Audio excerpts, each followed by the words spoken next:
It started as a regular evening. I was in the living room, scrolling through some work emails, while my wife, Clara, said she was heading out to meet her friends for coffee. Nothing seemed unusual. She smiled before leaving, just like always. After she left, I decided to relax for a bit. A couple of hours later, my phone buzzed, a message from Clara. I opened it without thinking much, expecting something ordinary. But the moment I tapped on the video, my entire world fell apart.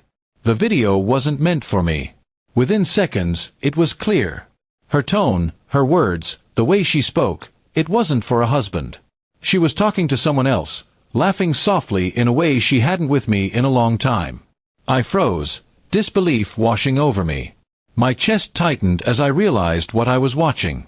She had sent the video by mistake, and it revealed more than any confession ever could. I replayed it once, then twice, as if maybe I had misunderstood. But there was no doubt. My wife had a lover. My hands trembled as I set the phone down. I couldn't even cry. The silence in the house felt louder than any noise. My mind went blank, then filled with every memory we had shared, our wedding, our promises, our quiet mornings together. All of it suddenly felt like a lie. After what felt like hours, I gathered the strength to call her. She didn't answer. I sent a message, just 2 words, "Nice video." It didn't take long for her to reply. Within a minute, she called me back, her voice shaking. "James, please, it's not what you think," she said. But I didn't have the patience for lies. "Then tell me," I replied coldly. She hesitated, then hung up. That silence said everything. When she finally came home, her face was pale, her eyes red from crying. She dropped her bag, and for a long time, we just stared at each other. She tried to explain. Something about confusion, about a mistake, about how she didn't mean for things to go this far. But her words sounded empty. The damage was already done. Once trust breaks, it never comes back the same. I told her to sit down. I didn't shout or accuse. I simply asked how long it had been going on. After a long pause, she whispered, "A few months." That was it. A few months of betrayal hidden behind fake smiles and late-night messages. I felt something inside me collapse. She cried, begged for forgiveness, said she would end everything with him. But forgiveness doesn't erase betrayal, it only hides the scar. That night, I didn't sleep. I walked through our home, the one we had built together, and everything felt strange, like I didn't belong there anymore. Every picture on the wall looked like a lie, every memory poisoned by deceit. By morning, I had made up my mind. I packed a bag and left without another word. I stayed at a friend's place for a few days. Clara kept calling, sending long messages, saying she was sorry and that she wanted to fix things.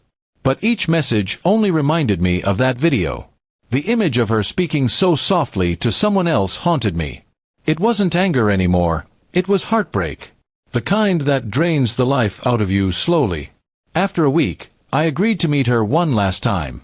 She looked exhausted, like someone who had lost everything. "Please, James," she said. "We can start over. I'll do anything." But I couldn't. I told her the truth, that the woman I loved no longer existed. She'd been replaced by someone I didn't recognize. Her tears didn't move me this time.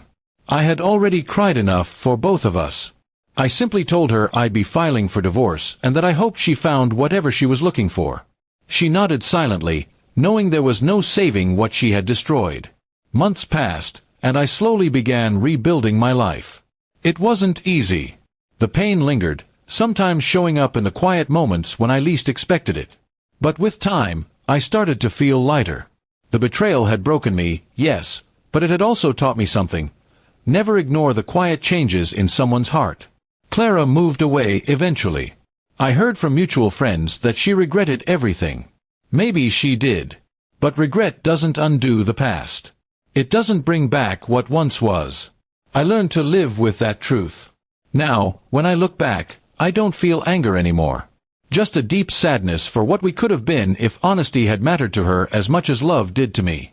One mistake, one wrong message, had uncovered a truth that destroyed everything.